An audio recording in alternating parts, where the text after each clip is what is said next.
I've overheard you talk to some of your clients before. I'm like, listen, the other people need to hear this because I know of people who are in the industry that need to be learning what you're teaching your clients. Never mind some clients that need to learn that. And Yeah. that's one of the things I appreciate about your approach. You're not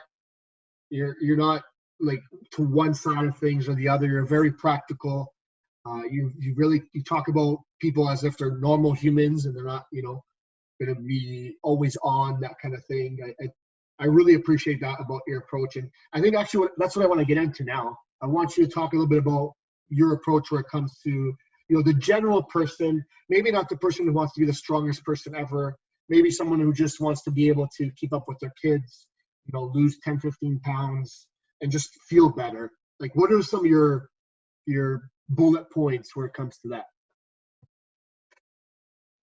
Well, my big bullet points are just getting them to learn how to move properly, which I always go back to the fundamental movements, right? Push, pull, hinge, and squat.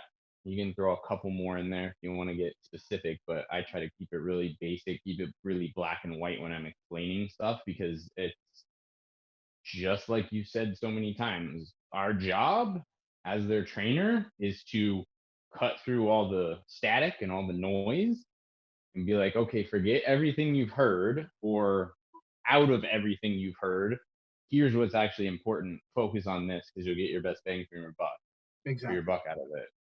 So I always go back to, horizontal push and pull, vertical push and pull, some sort of hinge and some sort of squat. And that's where I start with everybody, is making sure that they can do those well. Doesn't have to be great, doesn't have to be perfect, but it has to be to where like we can start increasing the load or the intensity somehow, whether it be decreased rest times, increased load, increased reps, something like that. And I don't have to worry about them getting hurt, because that's the biggest thing between where they are now and where they want to go is getting hurt. That's the biggest detriment they could have, because then you're going to have to take time off. You're not going to be able to do this or that. That's where I start with everybody, is getting them to move properly, and then trying to get them, like next bullet point would be trying to get them to understand that it's not so much about what you eat as it is how much you eat. Yeah. Is if you're wanting to lose some weight and feel better and keep up with your kids, like the last thing you want to be doing is getting into that stereotypical bodybuilder image that everyone has in their head of carrying around Tupperware and weighing all of your food, and just being way too anal about it to where you develop a eating disorder, because that's not where you wanted to go when you came in here. So getting to understand this general calorie balance, what you're taking in versus what you're using, um, protein, carbs, and fats, what they are, how many calories they are, giving them some rough numbers of what they should be getting in based on their body size and gender and everything like that. And then getting them to just track it with MyFitnessPal for at least a little bit so that they get an idea.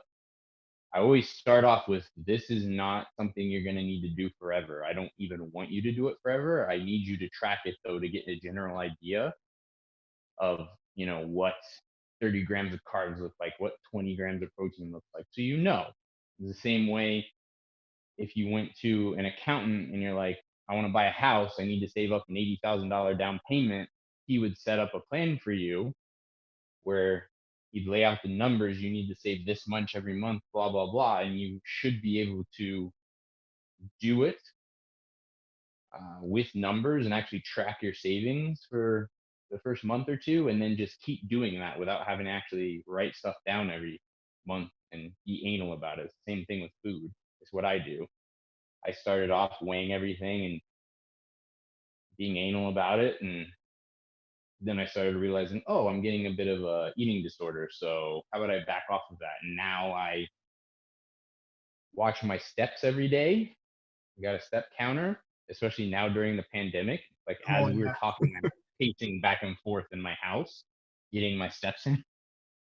Like I watch that, and like I eat cookies, brownies, cereal, all kinds of stuff like that, and I haven't gained any weight over the quarantine because the other 80% of the time I'm eating chicken and rice.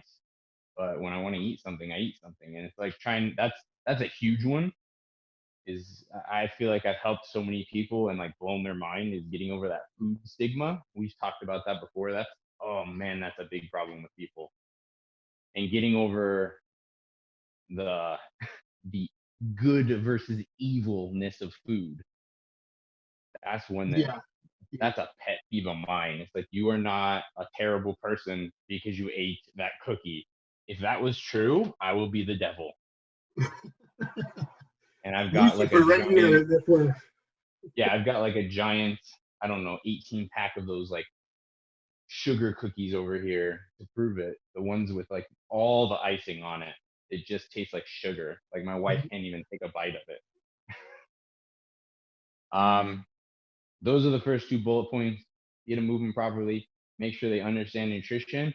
And then the third one is trying to get them some kind of cardio plan that works with them outside of our training session. Because I'm not going to waste my time and their money doing cardio with them most of the time. Because that's just my own personal thing. It's like if you're going to pay me this much money an hour, I'm not going to watch you do cardio. You should be able to do that on your own. I expect you to do that on your own. But figuring out some sort of plan, whether it's steps, walking, actual cardio where they're coming into the gym and they're doing, X amount of minutes at whatever pace, but setting a baseline for that because we'll need to edit that down the line. So it's like if you're doing 3 days a week of weight training with me, we're going to have you track and we'll figure out, okay, you're eating 2,000 calories average on a day. And then we're setting you up at like 3 sessions of 30 minutes of cardio on the treadmill, walking at 3.5 miles an hour. We have baselines. And so when stuff stops working or when I need to progress stuff, I have actual numbers to work off Well, it would seem like. instead of those are my biggest three bullet points. Yeah, and I think what comes out of that is that you have a process, one, but also there's layers to this and there's levels to this. You start here and eventually it'll evolve. So I can't sit there and count the amount of cars you're having the day one, and maybe it's not even that important at some point. I'm not going to make sure that you're running 5 kilometers a week, whatever it is. You're starting somewhere. You're meeting them where they're at. And you're sort of saying, okay, this is where we're starting, and it's going to evolve over time. Yeah. And And you're also, I also, should add to not being too overly specific with anything. Like, what probably my best example is like if I tell them to eat 200 grams of protein a day, which that's how much I eat. No, none of my clients would ever eat that much probably. But let's just say that's what it was. I'm not going to tell them what foods to eat because they need to be adults and figure out what works for them to make it sustainable. Because if I tell them specifically what to do, like down to the T, it might not be what they like. And if I ever leave the picture, they're going to stop doing it because Zeke's not there to force me to do it anymore. Same thing with cardio. If I tell them to do an hour and a half of cardio a week, I'm like, you pick whatever the hell you want. yeah, Is find something you like because they need to be involved in this too. It can't just be me barking orders at them because I've done that in the past, and I find when that happens, like I said, it's like they're not in the process. Which you've talked about this before, like you did some of the education seminars about like giving them choices, and I fully agree with that. It's got to be like these small, almost meaningless choices where not meaningless, but they can't really pick a wrong answer. yeah, It's like, okay, do I do the bike or the treadmill for the cardio? It's like it doesn't matter as long as it gets done, right? But they get to pick. That's actually a small but very important part of the process, my process as well. Same thing with the exercises. Like I might start them off on a barbell squat or something, but if they tell me they hate it, we're not going to do it.